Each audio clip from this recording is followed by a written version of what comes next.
Guys, so if you're wondering what I was doing, is I came in and I took off that root layer. That layer that most of the tree roots that used to be here that we cut down over the years, and some of them that's reached out over the years, is in. And just peel that layer off and got it out the way, got all the popular roots out the way, so that now that's out my way. And what I'm going to do, you bring in the tractor, and I'm going to flatten this down just a little bit with the blade. Not because I need to, but because I want to, so I can get a kind of visual of my layers, and then I'm going to come in and start, now I can just start really digging and just going to town with it. So that's what I'm going to do right now. First I'm going to take a little break. We're going to come back and break this down a little bit, and then we'll start digging, pick up digging again. Alright guys, so I wanted to try something. We're coming here and blading it down and smooth it out a little bit. It's pretty soft, so I want to see if I can shoot maybe with my bucket to be a little bit faster. So I'm going to give this a try. Let's see how far I can get digging out with the front end loader and removing, working this thing backwards.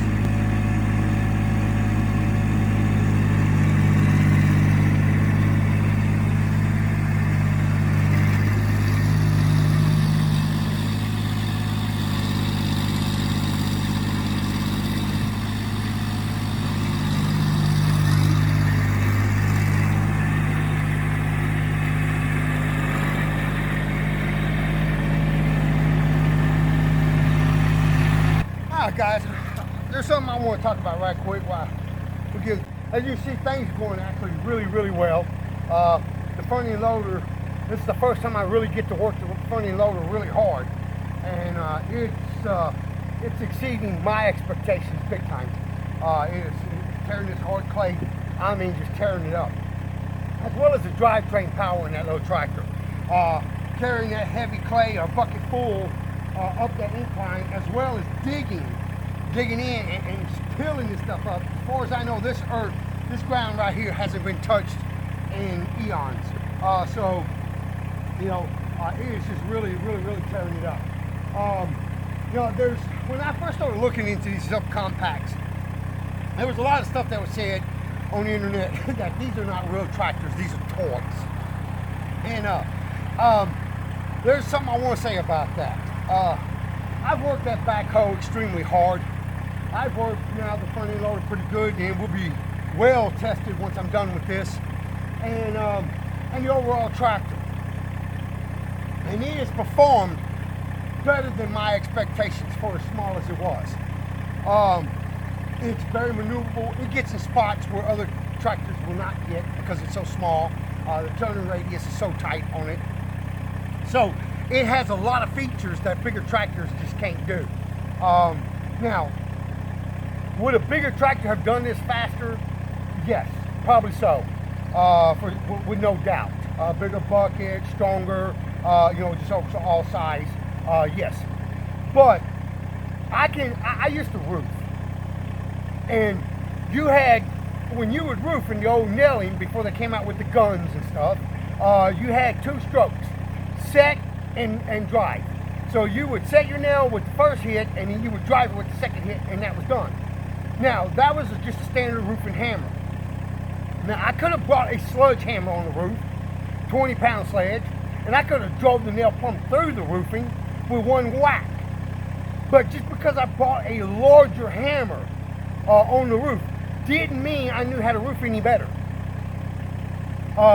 You know, to me, if you use something like this to accomplish a job that it's not actually sized for, that's bigger than it is, and you do it, and you don't mess up the machine, your skill level is better than somebody that comes in with a monster machine and lets all the machine do the work, don't need no skill.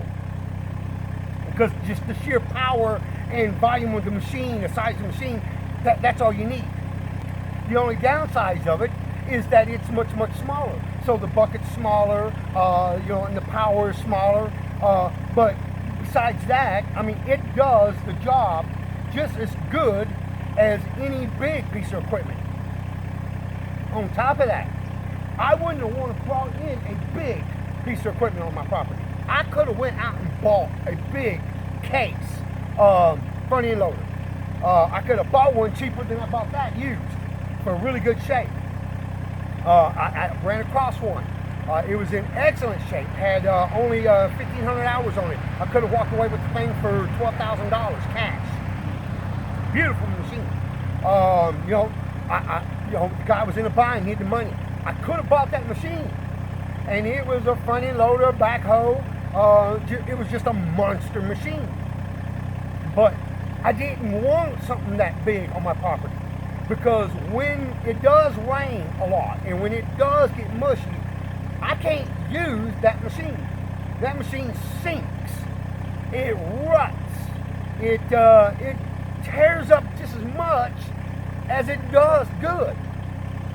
So this machine here did a much better job for me, being very light and being just as hard of a workhorse. So I am really impressed with this thing. I recommend. Look, and I picked this one. I picked Massey Ferguson for several reasons.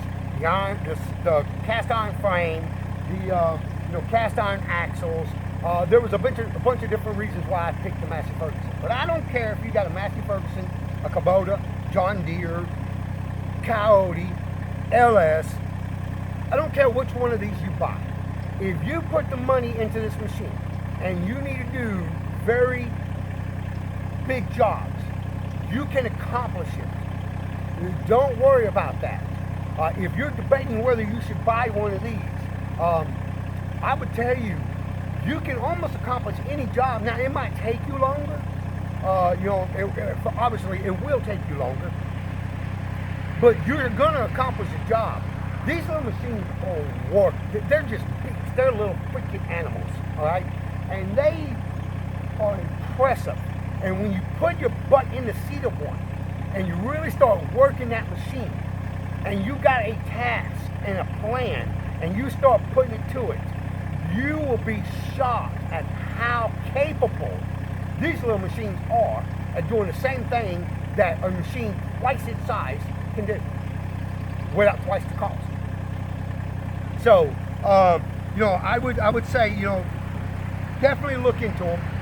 If you got a small landscaping company, if you you got a small property and there's a lot of work you want to do, definitely look in these machines. You can't, these little subcompacts, you really can't beat them. You just can't. I'm showing on video what I've done with it, and they're impressively powerful machines, and they work very well. And I don't know about factory warranties on every single one of them. I have not owned every single one of them. I have not drove every single one of them. I have not operated every single one of them. But if all of them are, to my mind, are pretty close to the same, there's just some differences. And them little differences is not enough for me to say, oh, well, that one you shouldn't touch and this one you should. I will say that there's a guy that I watch that I'm a subscriber to. In fact, I'm going to do a shout out to his channel. It's Tony LS, I think it's 125 Tractor. You really ought to go to his YouTube channel. He's got fantastic videos. He's had a Massey. He's had Kubota, from what he tells me. He's had, now he's got this LS. And all of them is roughly in the same, they're 25 horsepower category, subcompact. And he's got nothing really bad at all to say about the Massey. He just went with the LS this time around for different reasons. And that's fine, because he has experience on the Massey and with Kubota, and now he goes on the LS, he can give you a fair review of that tractor, because he can compare them, because he spent time on all three of them. So in my mind, that's actually better, because he's giving you a true opinion and a true review, because he has been on all three of them, he has worked them, and he can tell you the good ins and outs and the goods and bads on all of them. And like I said, you really need to go check his channel out. I'll put the link in the video description. Make some really good videos, really good guy. But he's worked several different kinds. The point I was getting to is he's worked several different kinds. And he has nothing really bad to say about any of them. He just said, pretty much that each one of them has their pros and cons. And it's kind of like anything you buy, cameras, vehicles, anything. Each one has their own little pros and cons, depending on what you're looking for. But overall, given the overall picture of all of them, no matter which one you're going for, if you're looking to do certain tasks with it, it will achieve the job you're looking to do. I'm telling you, without the major investment of a big freaking tractor. I would love to have a huge 50 horse, 60 horse tractor with a front end loader and a backhoe. Would love it. Wanted that case really bad. Really, really did. But the reality for me was I was never going to hire it out. I was never going to rent it. So I would have put the money in it, only could have used it limitedly on my property, and it would have sat there. That money would have just sat there all this time. And it wasn't a feasible investment for me. What was a feasible investment is getting something that I can work, that I can get inside my hurricane fence yard. It can fit right through my gate and work that yard without having to tear down the fencing. So my dogs, I never had to worry about chaining them up because I never had to take the fencing down. I just bring the tractor in, close the gate, and I can do my work, and my dogs just still can run free. So, you know, I really wanted that case, but it was just out of sheer just to have it. It wasn't because it was better suited for what I was looking for. Because the fact of the matter is now that I have this thing and I have been working it, this thing has well exceeded anything I could have wanted to do with that case. Big time. Yeah, it would have been faster, but to be honest, I like this because I like a little bit slower time with it and spinning with the tractor because it gives me an escape from you know, the world for a little while I'm on that tractor. So it allows me just to think about things. It allows me to, you know, practice my skill set, which is not very good at working these things.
Guys, well look here, it's going to be dark in about another 30 minutes, maybe 25, 30 minutes, so we're going to call it a day, and we're going to call this video 1.